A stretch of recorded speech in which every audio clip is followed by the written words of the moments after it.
তো বাচ্চারা, তোমাদের পরীক্ষার ফলাফল আমার হাতে চলে আইছে। ইয়ে, তো এই যে আবুল, তুমি এই ক্লাসে সবচেয়ে বেশি নাম্বার পাইছো, 100 নাম্বার। ইয়েস। আর এই যে বাবুল, তুমি 90 নাম্বার। ওয়াও। আর এই যে তুফান, তুমি সবচেয়ে কম নাম্বার পাইছো, মাত্র 30 নাম্বার। মাস্টার মশাই, আবুলের 100 আর আমার মাত্র 30 কেন? ও যেটা পাবে আমারও সেটা দিতে হবে।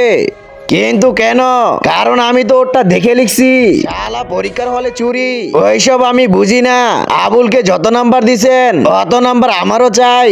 তুমি ওর মতো পড়ালেখা জানো? হ্যাঁ, আমি পড়ালেখা অনেক ভালো। আপনি আমাকে যে প্রশ্ন করবেন আমি সেটারই উত্তর দিব। আচ্ছা, পাশের নামটা বলতো। মাস্টার মশাই, শুধু এটাই পারি না, এটা বাদে যেটাই ধরবেন সেটাই বলে দিব।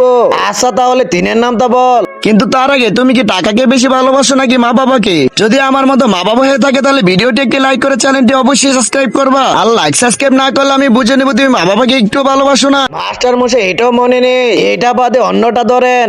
আচ্ছা, তাহলে 2-এর নামটা বল। মাস্টার মশাই, এটা শালা ভাগ এখান থেকে। আরে মাস্টার মশাই, এটা বাদে সবই তো পারতাম।